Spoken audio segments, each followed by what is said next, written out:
Olá! Quase 1 milhão de crianças no Brasil estão trabalhando em desacordo com a legislação. Os números são do IBGE. O Câmara Rio Notícias especial de hoje fala sobre o trabalho esportivo de crianças e adolescentes no Rio de Janeiro. O nosso entrevistado é o juiz André Vilela, diretor da Associação de Magistrados da Justiça do Trabalho. Ele é finalista do Prêmio Novari com o projeto Criando Juízo, que visa garantir que crianças e adolescentes em situação de vulnerabilidade se integrem à sociedade através do trabalho decente. Essa entrevista você confere a partir de agora com o repórter Sérgio Costa. Eu gostaria que o senhor explicasse para a gente um pouco dessa iniciativa, né, que é um fruto de uma parceria com 7 empresas. A CIERJA, a Comissão Interinstitucional do Estado do Rio de Janeiro para a Aprendizagem, ela foi construída, ela na verdade está dentro de um projeto maior, que é um projeto no Estado do Rio de Janeiro de combate ao trabalho infantil. Dentro disso, a gente identificou que não adiantava só querer combater o trabalho infantil, era necessário dar soluções e a aprendizagem é a melhor solução que a gente tem para os jovens e adolescentes.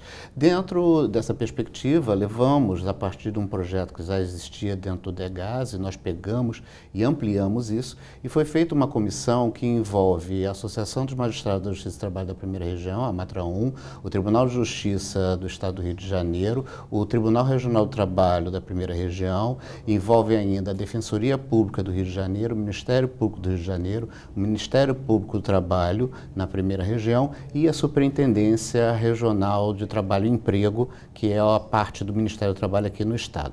Então essas 3 instituições se uniram para tratar especificamente do problema dos jovens que estão ou cumprindo medida socioeducativa, ou então aqueles que estão em instituições de acolhimento.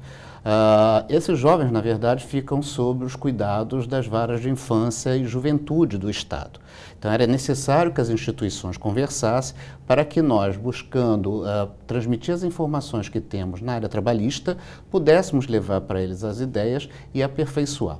Como é que funciona na prática, doutor? Isso diminui a distância entre as empresas e esses jovens que cumprem medidas socioeducativas? A ideia é exatamente essa, que isso venha a diminuir e que a gente possa dar esperança não apenas aos meninos da socioeducativa, mas também àqueles que estão em acolhimento, porque muitas vezes tem um garoto de 16 anos, que é órfão, que está... O acolhimento, na verdade, a instituição de acolhimento são os antigos abrigos, E eles, às vezes, estão no antigo abrigo, quando ele completar 18 anos, ele é posto na rua, sem nada, sem esperança nenhuma. Então, a gente precisa pegar essa fase, principalmente dos 16 aos 18, e botá-lo num caminho. Além disso, o jovem infrator, Lamentavelmente, nós temos uma mentalidade no país de encarceramento.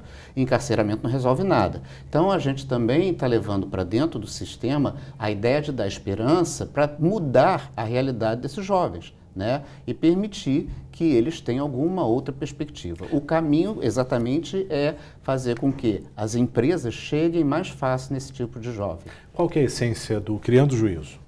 A essência do Criando Juízo é buscar aquelas empresas que precisam cumprir cota de aprendizagem, porque tem o dispositivo legal que determina e que elas não cumprem.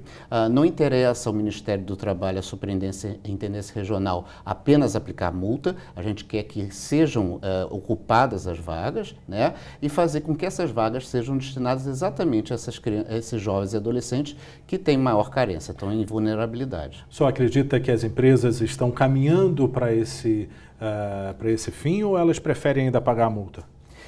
Nós temos 2 novidades aí, não apenas o aspecto da novidade, que é de serem várias instituições cuidando do projeto, mas o próprio caminho desse público-alvo que as empresas... nós temos preconceitos enormes na sociedade. Então, a gente está construindo, se para ter uma ideia, nós temos atualmente cadastrados 134 jovens aptos, ou seja, estão com toda a documentação, e desses nós já conseguimos 14 contratos, com empresas. Então, foram empresas que identificaram que isso, inclusive, tem uma responsabilidade social e é muito bom para a empresa. Mas, então, isso tudo é um processo de convencimento que a gente está fazendo. É importante integrar a sociedade com o sistema produtivo? Necessário e fundamental, porque as pessoas, às vezes, esquecem que se a gente não trabalhar nisto, no futuro não vai ter quem nos mantenha.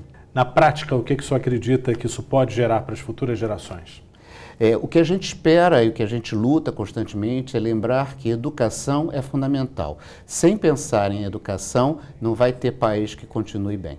É muito importante a gente contextualizar o trabalho infantil nessa questão, Porque a gente, quando fala do trabalho desportivo de jovens e adolescentes, a gente tem o hábito, né, de achar que é a solução, que todo mundo vai virar Neymar, que todo mundo vai ficar rico, né? E, lamentavelmente, a realidade é muito diferente. Isso é apenas um aspecto que nós temos no aspecto geral do trabalho infantil. O índice de trabalho infantil no país é extremamente elevado, nas mais diversas áreas, diferentemente do que muitos acham, não é principalmente no norte e nordeste, é na região sul e sudeste, né? E nesse aspecto o desporto, né, ele aparece muito. Quando a gente fala do trabalho infantil desportivo, a gente também tem um outro vício, que é achar que é só a questão do futebol, mas não, nós temos escolas de natação que preparam seleções, nós temos escolas de vôlei, né? Qual é o problema que nós temos nisso? O problema que nós temos é que esses jovens são tirados de suas casas, né, do interior do estado, do interior do país, são trazidos pelos famosos olheiros, né, com a esperança e a promessa de que aqui chegando vão jogar em grandes clubes, né, e são colocados em alojamentos aonde eles passam a ser mais um ali no meio, né, ficam distante da família, muitas vezes distante da educação, e poucos têm progressão. Doutor, qual que é o risco dessa suposta profissionalização no caso dos jovens?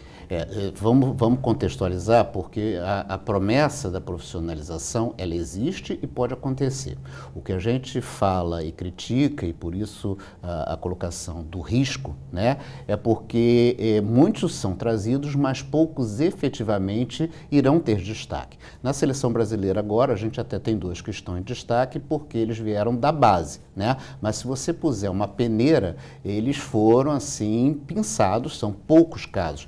Muitos vêm, não conseguem evoluir, o resultado, por melhor que ele seja no futebol, quando ele é trazido pelo olheiro, ele com a concorrência que tem é enorme. Sempre para ter uma noção, os 4 grandes clubes aqui do Rio de Janeiro, eles têm em torno de 500 jovens nas escolas de base trazidas de fora, né? Então, quantos desses você vai ter 1 ou 2 que vão se destacar? Ou seja, há o risco desse jovem ser alvo de uma máfia de olheiros, é isso? Ele é alvo de uma máfia de olheiros, né?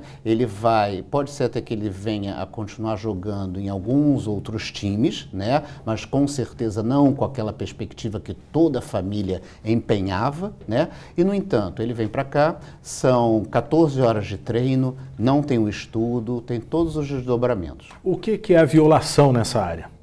A violação que você tem é que, primeiro, isso aí é um contrato que pode corresponder a um contrato de trabalho e, portanto, tem que se tomar conta. Existem situações em que você tem situação até de insalubridade que eles não poderiam estar, é mais difícil, né? Nós tivemos alguns casos específicos, mas aí não era na atividade do desporto propriamente vista, mas o que estava em volta, que eram os boleiros em quadras de tênis, né? Que ficavam debaixo de sol, que não pode. Então tem uma série de desdobramentos. Qual que é o alerta ou qual que é o sinal vermelho numa situação como essa?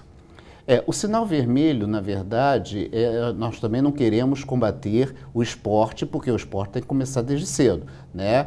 Principalmente alguns esportes como ginástica olímpica, isso começa com o jovem, né? Mas o alerta é ficar atento para que não haja o desrespeito às questões não apenas do trabalho, mas principalmente as questões dos direitos do jovem e do adolescente.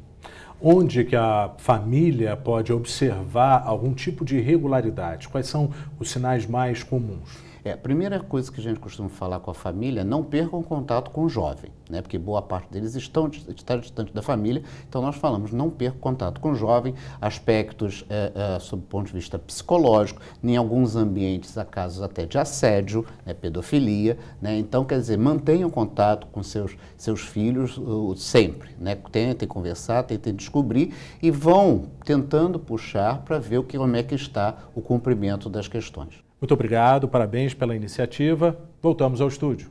E o Câmara Rio Notícias Especial fica por aqui. Até a próxima.